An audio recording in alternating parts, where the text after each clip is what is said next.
Welcome to the On the Tape podcast. I am Danny Moses. We are fortunate to have Luke Gromen on. He came on a few times in the OG On the Tape podcast in 2023 and 24. Luke is the founder and president of a macro thematic research firm, Forest for the Trees. He loves to connect the dots. Before that, he was at Cleveland Research, where I first started reading his stuff in 2006 and really gave some great color what was going on during the financial crisis and what was really happening in middle America, which was extremely helpful to us. And so, Luke, can't thank you enough for coming back on the tape. Thanks for having me on, Danny. It's great to be here. Well, you were on the OG on the tape podcast several times. The last time was right before the election last year. And, you know, I want to go back to one thing before we get to that, which is about 2 years ago, you changed your kind of thesis on a dime about the markets in general. You and I were kind of totally aligned. We're bearish on the S&P. And something triggered in you where you started to recognize the amount of fiscal spending, or call it fiscal stimulus or fiscal dominance, which is the term you used. It was coming into the market. It was too hard to ignore, kind of inflating everything. I would love to start with that because I think it proves how flexible you are in your mindset and how you go to where the puck is going versus trying to force it in the net. When I watched, back what was happening post-COVID, it looked very much like what was happening as prescribed in this August 2019 BlackRock white paper, which was written by former Fed Vice Chair Stan Fischer, former head of the Swiss National Bank, Bank of Canada governor. And it said, look, I think it was dealing with the next downturn, I think was the name of it. And in it, they said, it was like 30 pages of in the next downturn, we're going to do a bunch of fiscal and we're going to cap yields so that interest rates don't rise and offset the stimulus of the fiscal. And so to my eyes, post 2020, 2021, into early 2022, this looked like what they were doing. Like when Biden did the second or third, whatever it was, stimulus, and Larry Summers saying, don't do it. To me, it made perfect sense what they were doing, which was just that the fiscal situation was still such a disaster. They didn't have a choice but to keep following this project. And so came into early 2022, and I thought they're going to keep doing this. And the Fed by this point is talking about tightening. It's like, oh, they're never going to tighten. They're never going to tighten because if they tighten, they haven't basically eroded enough of the debt yet. There was inflation was becoming a political issue. Midterms were coming up, but ultimately there was this discussion. Well, Powell wants to be the next Volcker, but like Volcker's debt to GDP was 30%. His deficit was 2. Powell's was 130%, and his deficit was 6 or 7. And I'm like, there's no way they're gonna tighten. And then they started tightening. I was like, oh my God, they're tightening. Like, this is a disaster. So around late March, early April 2022, I was like, listen, if you tasked me with basically tanking the markets, stocks, bonds, and bidding the dollar, I would do what Powell and what they're doing. And so it was bearish through 2022. The first thing that sort of troubled me in my view on that. So famously did a report said, I think by June or July, said by the end of the third quarter, the Fed's going to have to pivot. And that was 100% wrong that the Fed didn't pivot. But what started to happen was Yellen started to pivot. And that was sort of the plot twist for this version of the sort of rolling crisis that we've been having really since 08, arguably maybe earlier. Yellen basically began offsetting Fed QT. So it wasn't a Fed pivot, it was a Treasury pivot that began in October 2022. And you started seeing that show up in things like liquidity, dollar in particular, et cetera. And so that was sort of in the background of my mind as we moved into 2023. And in the first quarter of 2023, I think it was really two things. First, it was some work by Warren Mosler, who's sort of the godfather of MMT, modern monetary theory, which it's a controversial topic, but the reality is it's a very good descriptor. If you look at it from my flows, I have an accounting degree in addition to my finance degree. If you look at the flows of the economy on sort of a double entry bookkeeping basis, MMT does a very good job of describing the system. And so he started making noise in, call it February of 23, that essentially Fed rate hikes were going to be stimulative, paradoxically, because we'd never raised rates that aggressively in 40 years. And we certainly had never raised rates that aggressively with debt to GDP at 120%. And so what was happening is the deficit was starting to blow out non-linearly. as interest expense was rising. And ultimately, it was very regressive, right? Basically, you're putting money into the pockets of rich people to spend and taking it away from the people you were handing it out to a couple years earlier under COVID. But end of the day, it was basically shifting from a sort of a mainline, heroin right into the jugular in 21 and 20, or 20 and 21 and into early 2022, to something that was more of a morphine drip, right? You put it in the, down here in your wrist, and it just dick, dick, dick, dick, dick, drip, drip, drip um, uh, with the interest rate hikes impact on the deficit. And so the deficit was starting to rise. And then the second thing was really the whole way they dealt with Silicon Valley and Signature Bank, which was, there was a great interview by the former Dallas Fed economist. He goes, "I've seen this before." He used to be the head of Latin American economics at some bank as well. He's like, "I've seen this before. This is Brazil in 2000, 2002. This is fiscal dominance." And we started hearing more of that topic. And once you kind of went, that's really where I went from, oh gosh, something started to change a bit in 2022, but in third quarter, fourth quarter with Yellen.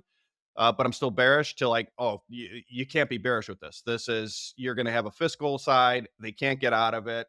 They just proved to you they can't get out of it. And that in a crisis, Powell's going to fold right alongside Yellen. And so that's really why I did the 180. You put out your note on November 14th of last year, post-election, and it said, effectively, if I was sitting down with Trump, this is what I would and I wouldn't do.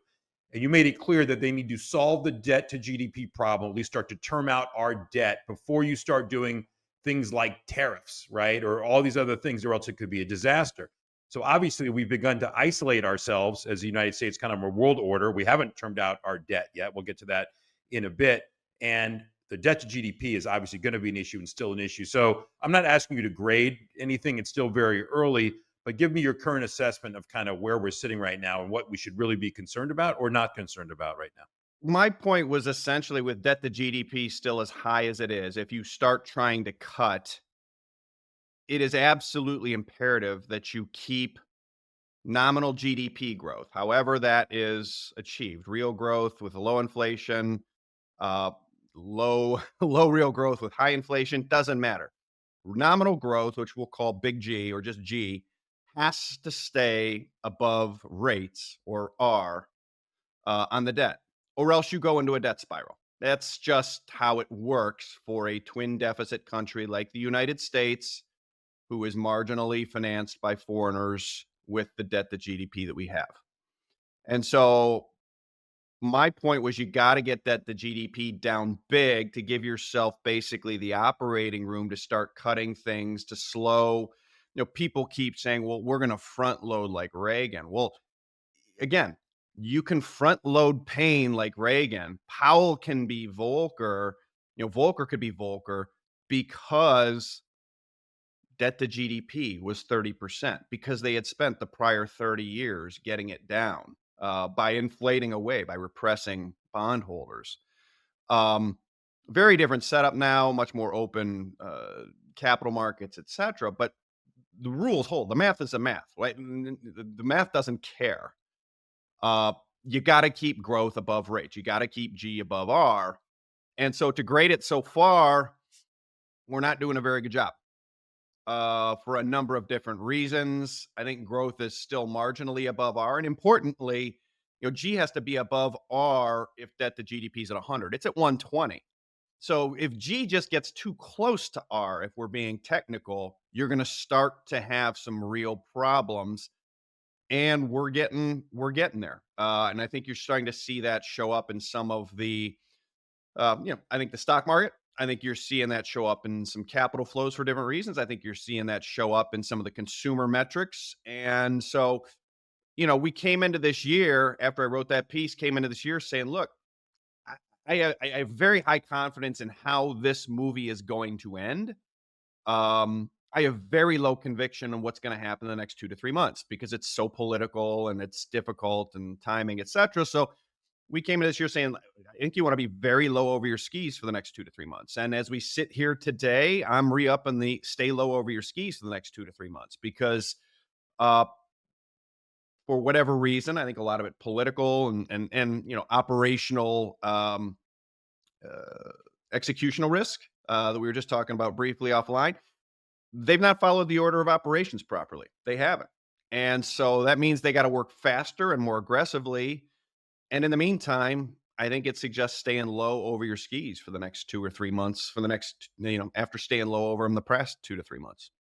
Yeah, it certainly does not feel like there's a method to the madness which is going on. And I think one area that you've talked about and I want to get into here is, it's one thing to cut quote expenses, like you talk about to get your house in order. It's another to, I would say, blindly cut revenues potentially and go as far as to say, our biggest income source in the tax world is individual tax returns and pass throughs. Let's talk about abolishing the IRS. Let's talk about no taxes. If anything, the attitude towards filing your taxes or taking deductions changes. So you're messing with the revenue side of the equation at the same time.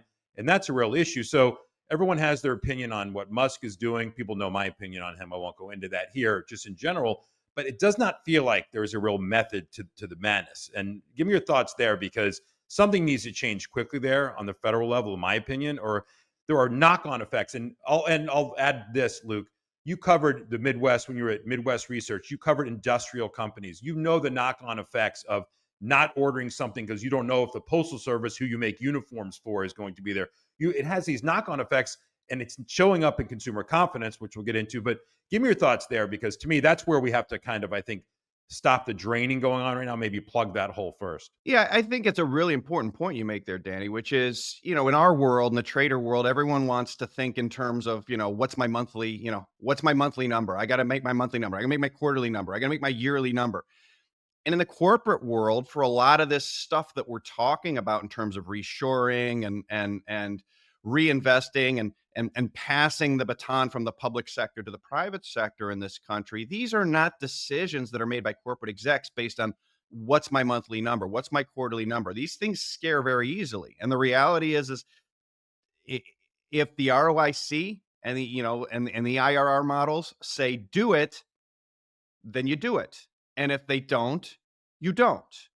And there's always some margin of error you build into those models. And everything that's taking place in Washington is blowing out the implied margin of error you need to build into those models. Because look, we've spent the last 20, 30 years shifting executive comp, started at the C suite. Now it's down through the organization to stock.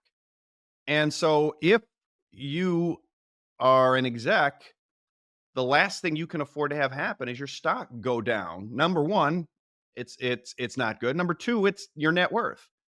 And so you're just not going to take the risk of, hey, what's tariffs? When you're talking about swinging tariffs 10 plus percent, like that's your entire ROIC on some projects. And so, above, you're weighted.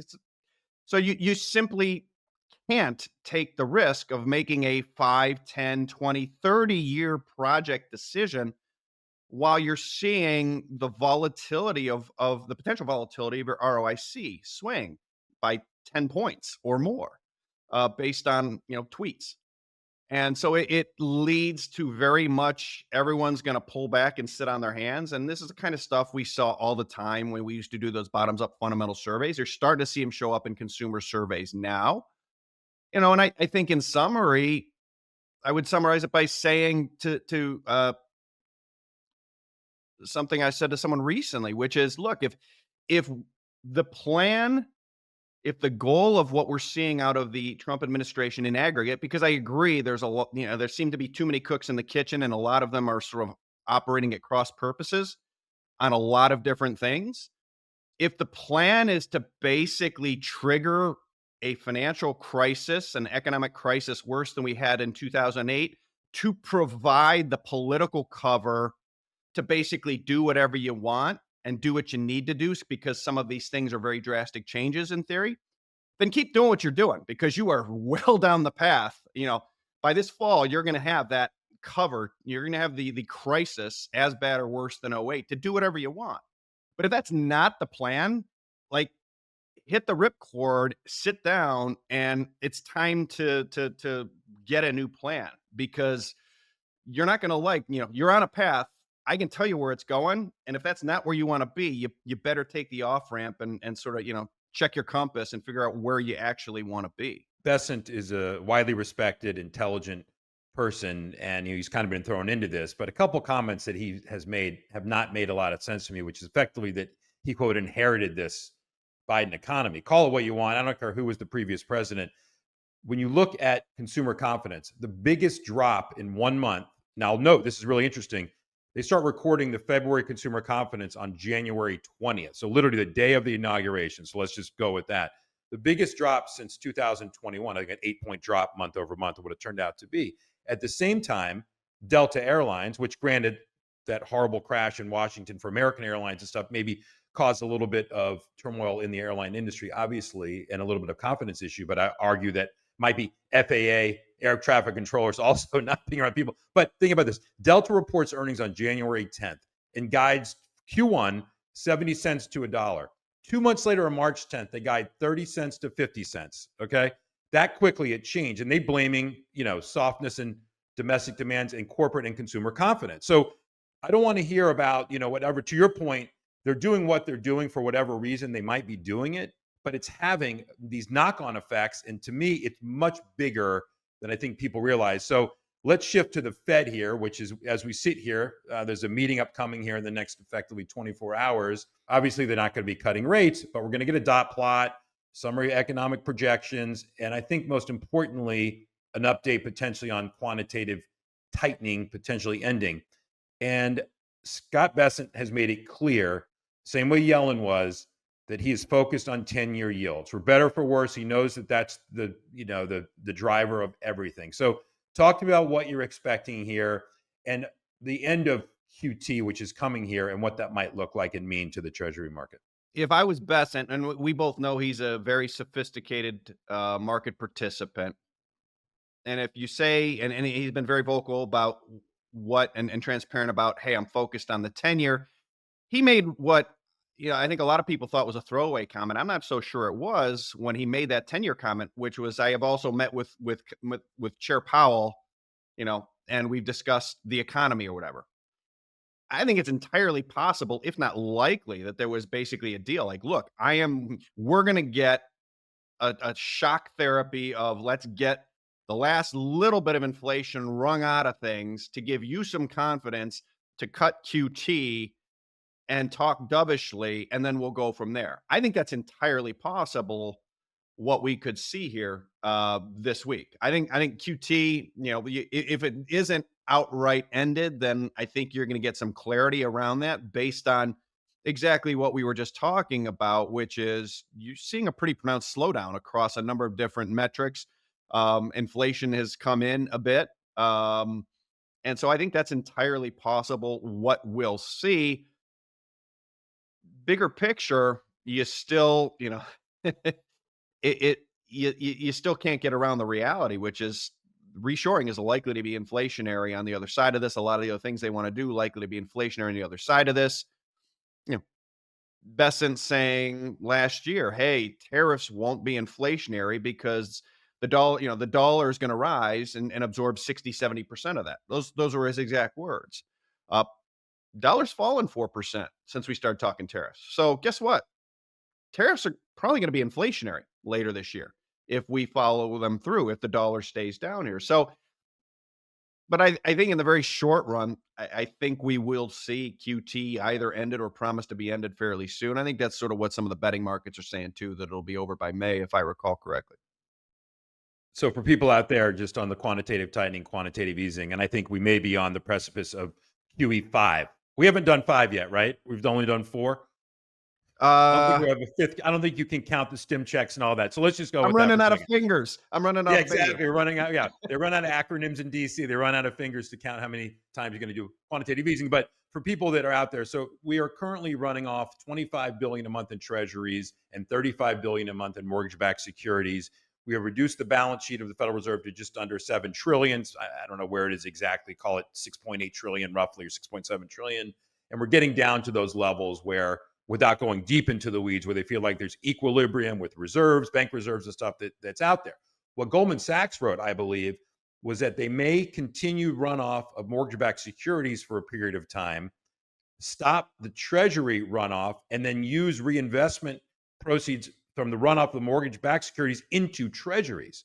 So it's some type of quasi. So there was something like that, Luke, that I read out there that they might use instead of reinvesting in mortgage-backed securities runoff, they'll use the runoff. So I'm maybe I didn't see that correctly, but that's what I'm seeing things. So I think they'll do whatever it takes. All right.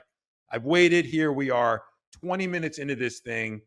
And again, all roads lead to gold. And the one thing that you and I and several other people have been aligned on for years has been gold's purpose, gold's function, gold's role in this global economy and what it looks like. And I want to start with this is that in 2022, when gold started to really take off, it's almost doubled from the lows then. CPI was at an all-time high effectively, or generational high in print. Gold's supposed to work in inflation, yet ever since then, inflation on the margin has come down and gold has been working. So the pundits, this, that, and the other, it doesn't work, it's not going to work. But there's a reason that it's working right now. So I want you to go into this because I think it's clear. And I want to start with this, and then you can go wherever you want on gold. I think of gold as now we're approaching 22, $23 trillion type market. It's type, if you want to call it that, whatever it might be.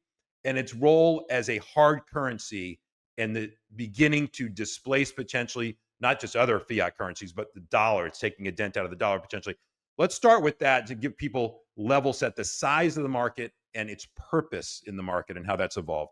I think the size of it, yeah, what's there to say, right? It's nearly doubled in the last 2-3 years, and it is gaining share from all sovereign debt in global FX reserves. So global central banks since 2014, they've net sold $400 billion of U.S. Treasuries, and they have bought roughly $600 billion of gold in that time. So central banks have been doing this for 10 years. It accelerated markedly, to your point, post 2022 when the U.S. seized or froze, U.S. and EU froze Russian FX reserves. And every year since, we have seen global central banks buy 1,000 plus tons of gold, which is about a third of global mine production, roughly. In terms of the purposes of gold, I will take it in two directions. There is neutral reserve asset, or sovereign debt hedge, maybe, and there is neutral reserve asset.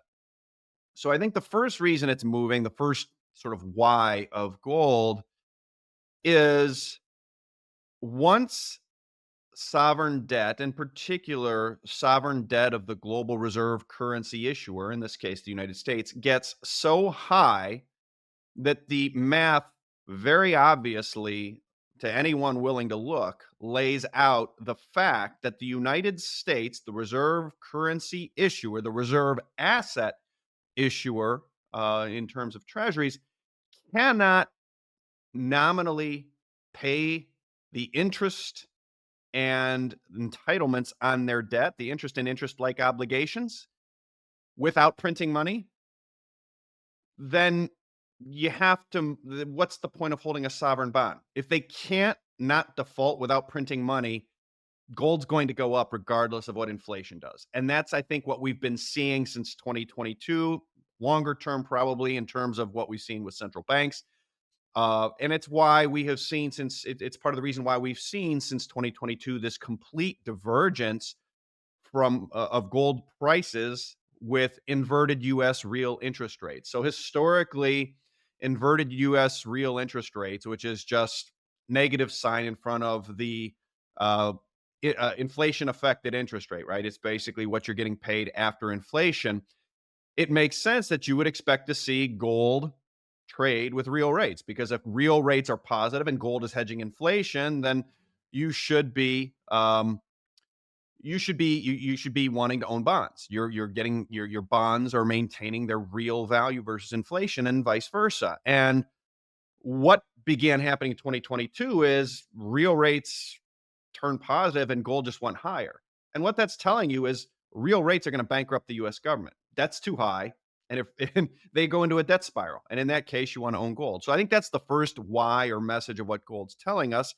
It's something most Westerners and certainly Americans have not seen and don't. And most investors in the West, many at least, do not understand what they're seeing.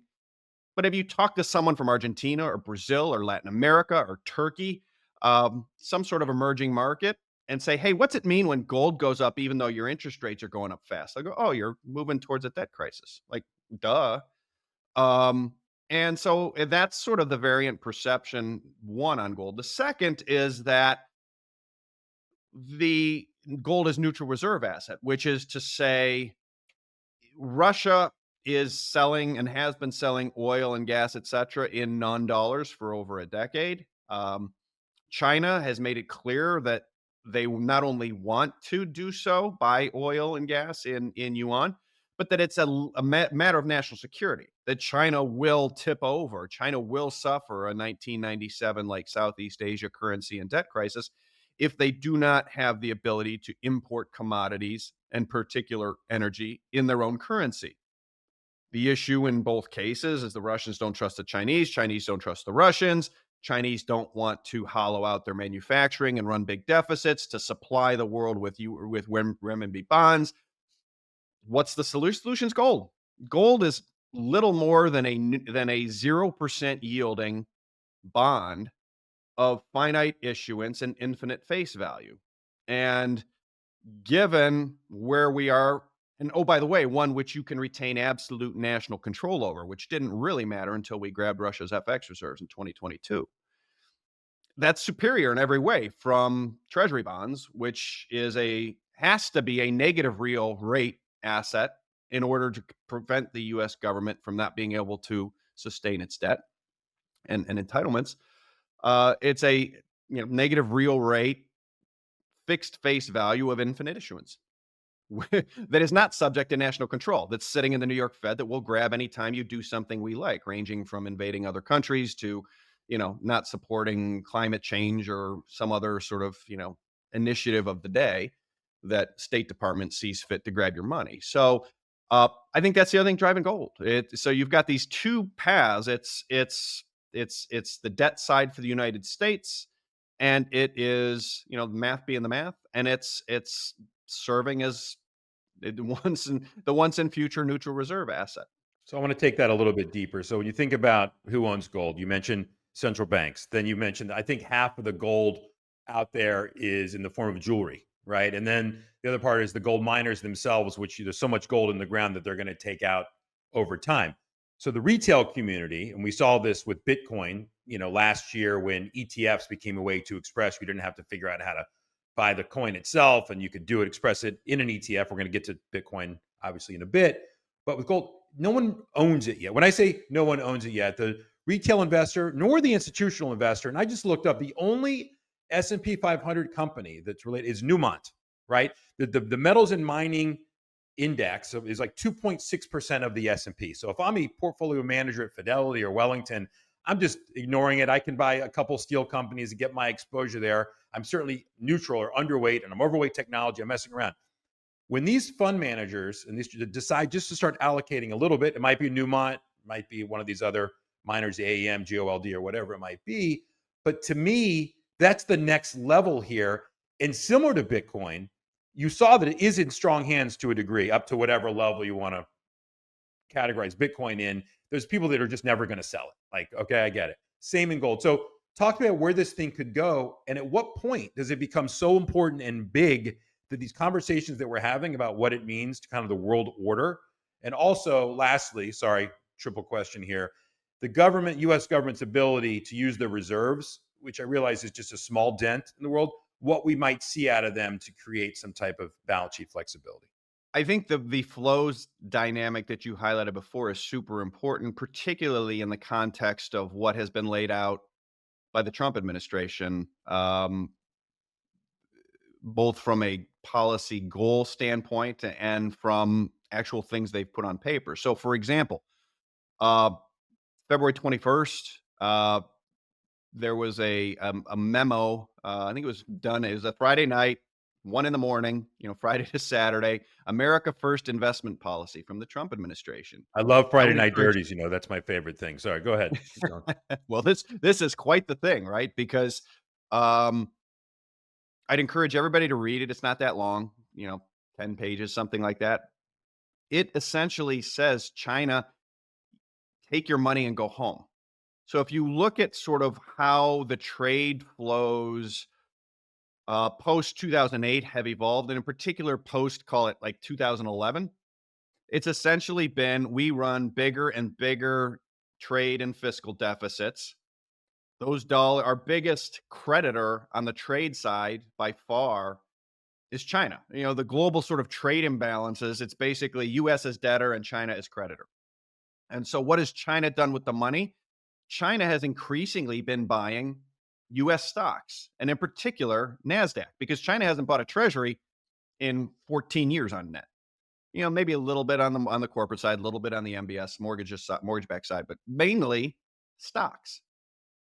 And so translated, we have a hawkish Trump administration as it relates to China. We have a Trump administration that wants to reshore, and we have a trade flow where we are sending dollars to China and China is buying our tech companies. That is incompatible. And when you look at the flows, the US net international investment position, which is just aggregate dollars out and how it's been reinvested in, it's basically what foreigners own of US assets relative to what we own of theirs. It's at an all-time record, negative 80% of GDP, which means foreigners own $22 trillion more of our assets than we own of theirs.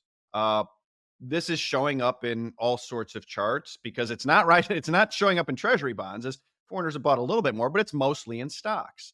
The reality is since 2014, foreigners have bought $12 trillion more in equities, and a lot of that's in the NASDAQ.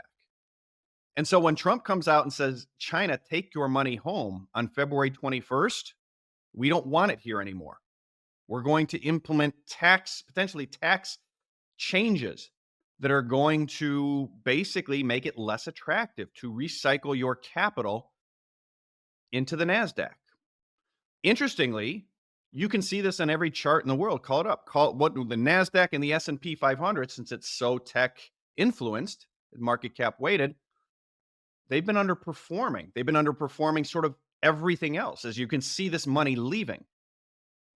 German stock exchange, Hong Kong stock exchange, Chinese stock exchanges, gold. And that's where I'm going with this is we are not even 1 month in from Trump saying we're going to tell China to take trillions of dollars and leave. And China doesn't have an open capital account. They don't want that money all flowing in. So where's it going to go? Someone's going to go to their stock market. Some's going to go to Europe. A lot of it's going to go to gold. And so I think we're like in the very early days, and you can call up a chart of, gold over NASDAQ, gold over S&P. Like, I think those charts are going to grind higher from a flow perspective. And to your point, Western investors are loaded to the gills, loaded to the gunnels with tech, and they got no gold. And so the Trump administration's telling us gold's going to outperform stocks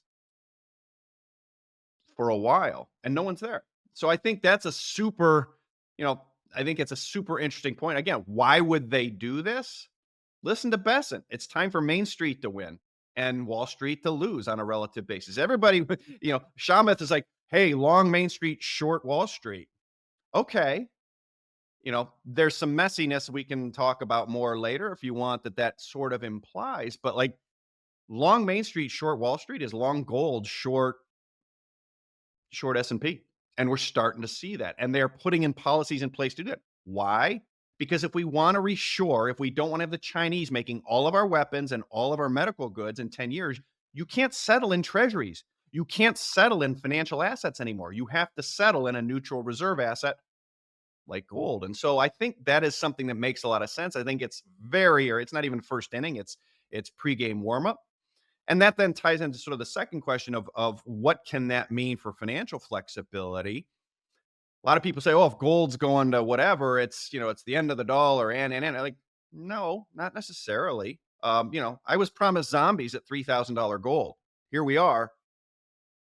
Sun's out, water still works, no zombies. And it's going to be the same at 4,000 and 5,000, 6,000, no zombies. Why? Number one, the banks have been told for 3-4 years, get on sides. You can go back in time to JP Morgan getting charged under RICO on their gold desk for gold manipulation. That, as we used to call it in sales desk, was a hey MFer conversation to JP Morgan and every desk on the street. I mean, like you don't need you get the SEC involved on some sort of trade, and every trader in the world in the West certainly goes, "We're done." Rico, I had never heard of Rico of getting involved in Wall Street. Like, my father-in-law is a Teamster, so of course I've heard of Rico. It scared the crap out of those guys. Um, but I think that was the message. Get on sides, banks. We want gold higher now. To what end?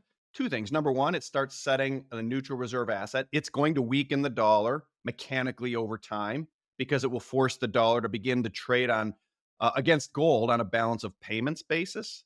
And on a balance of payments basis, the dollar is by far the dirtiest dirty shirt.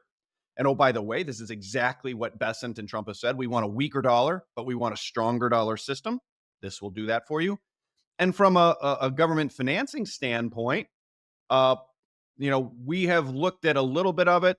All credit's got to go to Zoltan Pozar for looking at some of the direct math around uh, you know something that we started writing about 2-3 years ago, which is Financial Accounting Manual for Federal Reserve Banks. It's a public document, Section 2.10. Besant can instruct the Fed to revalue the gold that's on the books, currently at $42, and it deposits money into the Treasury General Account, or TGA, which is basically Besant's checking account, which he has a lot of flexibility over which to do. There's some discussion about whether he needs congressional approval to do that or not. My understanding is he doesn't, but others say he does. There's a provision to revalue gold in this Bitcoin bill, which would cover either of those bases. But the point is this: the higher gold goes in the market, which it should, given what we just discussed that the Trump administration is taking on a flow basis, the more money will get deposited into the TGA whenever Besant does revalue it, right? So at $3,100, which is not too far from where we are today, you're probably talking $850 billion that would go into the TGA just mechanically. $42, $3,100, $850 billion, $800 billion into the TGA, with which he can do whatever. What does that mean? That means that's 800 or $850 billion Besant does not need to issue at duration. That is going to reduce duration issuance. That is going to help keep, again, paradoxically, 10-year yields low, which is, again, exactly what is said he wants to do. Look, the longer he can wait, the more he can let this trade run. Gold 4,000, gold 5,000. I think I did the math at 6,000. It's like $1.2 trillion or $1.5 trillion. And if you really want to get crazy, the way you can, 2.5 trillion, $10,000 gold's $2.5 trillion into the TGA. What can he do with that? Well, he could issue no debt for the next 2-3 years. The dollar's going to be weaker. Inflation will probably be picking up a bit with that, but so what? We need that. You're going to keep G well above R. You're going to have growth, reshoring. You're going to strengthen the dollar system. So it's that's the financial flexibility side that gold going up actually provides. And it, again, between JP Morgan being warned in 2019, between the Basel III warning global too big to fail banks to wind down their unallocated gold positions, get on sides. They warn the banks, hey, you've got to get on sides with this net stable funding ratio, because we don't want gold to create systemic instability.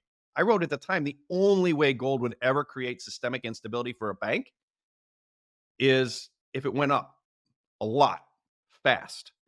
And so to me, it seems like we've had the preparations put in place over the last 5-6 years to make sure the banking system is fine if gold goes to a really big number. And now you're seeing it in the markets, and you're seeing it in the policy in terms of, hey, let's squeeze money out of NASDAQ into gold. Let's tell the Chinese take their money, go somewhere else. It's trillions of dollars that has to try to squeeze into gold. And then we can use that to revalue and pay down our debt and improve our fiscal position. It's very elegant, potentially. There's operational risk, though.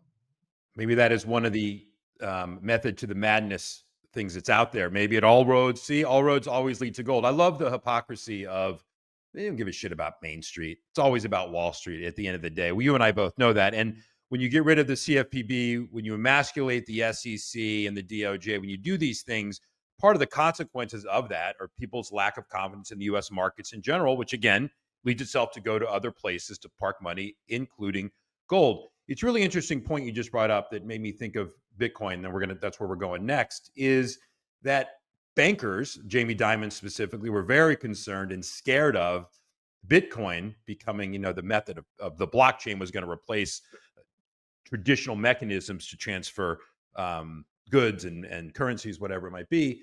And now, yes, it's still Bitcoin's growing. We're north of 2 trillion. Bitcoin had stolen gold's thunder for a period of time when gold was hanging around, call it 16, 1700 and just kind of stuck in place. It was crypto that was getting all the excitement. So let's talk about Bitcoin, but I also want to get your thoughts in general. The point you just made, I would love you to elaborate more. You just said that gold could disrupt the banking system itself. Can you elaborate on that a little bit more and what that might mean? Because I think that was really interesting. Yeah, I don't think it can anymore. I think if this was 2018, if gold went from 1,600 to 3,200 in a year, I think it would have been extremely disruptive to the banking system, the global too big to fail banking system, because the bullion banks in particular would have had large unallocated short positions in gold. Essentially, you've always heard centered in London, this unallocated gold market where it's levered, who knows, 50 to 1, 100 to 1, 1,000 to 1. Nobody knows the number, maybe 20 to 1, whatever it is, way too much. And so if you're net short unallocated gold at a 20 to 1 ratio, physical to paper, and the price doubles, you're insolvent. And we've seen hints of that historically, right? You go back to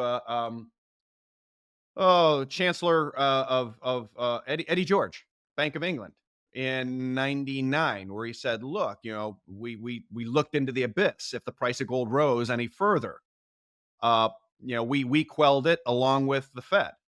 And that's what that was about. That was basically you were creating a short squeeze that can only be, once it starts feeding on itself, that would put systemic risk to the banking system. And so, with that context, knowing that market existed, knowing the purpose for that market, which has historically been, look, if gold is just a when it's allowed to function properly, is just a smoke detector, right? It just tells you what's happening with confidence in central bank policy. They don't want it going up. And so when people start buying gold, there's starting to be concerns about sovereign debt and central bank policy.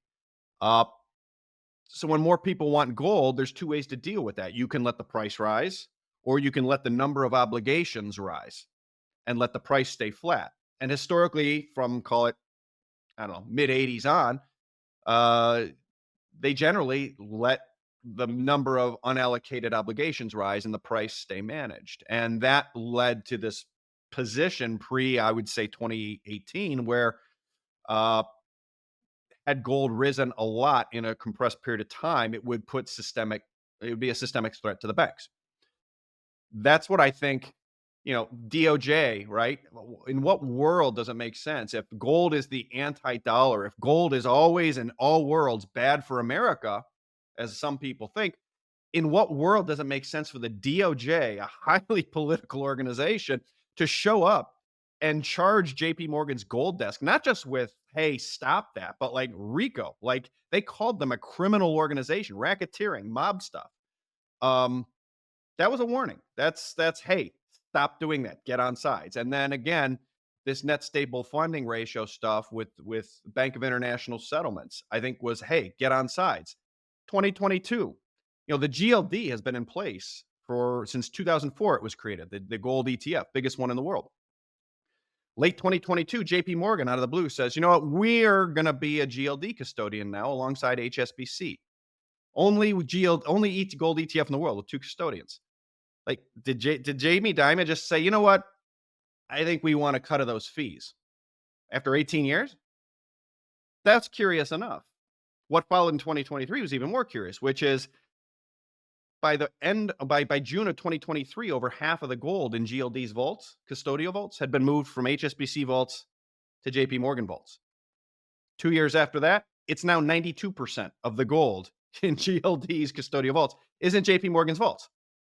So there's like this fact pattern here. I don't know exactly what I'm seeing, but what it looks like to me is a concerted effort by US and Western policymakers to tell Western bullion banks, get on sides. The price of gold is going higher. There's a political reason for it. It is in our interest. And we can't have you guys getting blown up by being net short gold. And so I think post '08 and this series of events, I don't think it's a threat to the banking system anymore. I think, You don't think there's a nickel situation that we saw in the LME a couple of years ago where there's derivatives out there that supposedly can at least onside some type of position that moves so quickly that you get margin called, and we have a situation. And I would argue, is there a Geraldo Rivera moment where you go into the quote State Street or GLD vault and there's just not as much physical? To your point, they're being used in the form of derivatives to offset some of this stuff, and God only knows what would happen in that, if that were to happen to the price of gold. But is it that potentially that type of instability that might occur also just in the derivatives market as it relates to gold? maybe. And I should probably be specific. I think the American banks are fine. I don't know about the UK banks. Um, there was an article about a month back or 2 months back where Bank of England's taken 6 to 8 weeks to deliver gold out of their vault. There's been this run from post-Trump election out of the UK to the US. Somebody is buying a lot of gold, bringing it here and storing it here. And Cleveland, historically, when Ohio. I think Cleveland, Ohio. Did you get? Are you building a bunker down there, Luke? Yeah. no comment. Yeah. But so, Luke, you recommend two things that you like out there. You like gold and T-bills, and you like Bitcoin, but there's a caveat there where you're a little bit concerned how volatile it might be. So let's go to Bitcoin here. Where should it be in people's portfolio? How do you think about it, and what your long-term kind of target is, and why? Yeah, for me, when it all ties back to that 2 to 3 months of getting low over your skis, and sort of that's where we came in. We're now coming to the end of the 3 month period. I'm re-upping that 2 to 3 month low over your skis based on what I'm seeing and what we talked about earlier. The only thing I have real conviction in right now is gold and T-bills. I really like Bitcoin. It's still one of my bigger positions. I've been trying to lay off at least little bits of it, in terms of buying some puts and stuff. I mean, it's very. I don't try to trade it. The volatility it's as crazy, and so I don't try to. It's just. But the reason why I'm nervous about it is a is primarily it really is how it trades, right? It trades in the short run like the Nasdaq, and I just highlighted. Look, Trump just told China to take their trillions out of the Nasdaq. People say, "Oh, we need to get money out." We need to get the Chinese Belt and Road out of the Western Hemisphere. Well, hey everybody, the biggest Belt and Road hub in America, in the world, and certainly in the Western Hemisphere, is the Nasdaq. And Trump just told the Chinese, take trillions out of the Nasdaq, take it home, do something else with it. And so my sort of concern regarding Bitcoin is that in the short run, it has, and I think it will continue to trade with the Nasdaq. Um, Ultimately, the reason why I haven't sold any of my underlying Bitcoin, why I'm hedging it, but not with options, but not by selling or reducing, is I don't know when the moment is coming, but I have high belief that a moment is coming where you will see a divergence of Bitcoin from Nasdaq, similar to the divergence we saw from inverted real rates and gold that began back in 2022, right? In 2022, say, oh, Luke, look, real rates are going up. You got to sell your gold. 20 years chart shows you sell your gold. And that was right until the underlying fundamentals and the flows those fundamentals were driving made that wrong. And so I think the flows we are seeing in the short run is not good for Bitcoin. Nasdaq going down is not good for Bitcoin. And I think Nasdaq's going to keep going down because of these flows. But ultimately, these flows have to go somewhere to a neutral reserve asset. We've talked how gold is already benefiting from that. I think ultimately Bitcoin will benefit from that, and obviously it's a lot smaller market cap. It's easier to squeeze, etc. And we started to see some sovereign buying already, right? You started or pseudo sovereign. We saw the UAE sovereign wealth fund put, I think, 400 or 450 million dollars into one of the Bitcoin ETFs a few months ago. So I think the traders are going to have their way with Bitcoin in the short run, but I think as we move through this year, if these flows continue, which again they have to, if Trump wants to do what they're going to trying to do, which is basically get back to making stuff instead of making IOUs, um, then uh, then I think Bitcoin will start to diverge from Qs in a way that I don't think a lot of people are looking for at the moment. Well, Luke, I can't thank you enough for coming on and all you do for the investor community. And I know its website is FFTT-LLC.com, if I'm not mistaken. And your quote on there when you bring that up is, I help investors turn down the noise and tune into what actually matters. And that's true. So I appreciate you coming on here to tell us what actually matters, and look forward to having you back on here soon. Thanks for having me back on, and I look forward to it, my friend.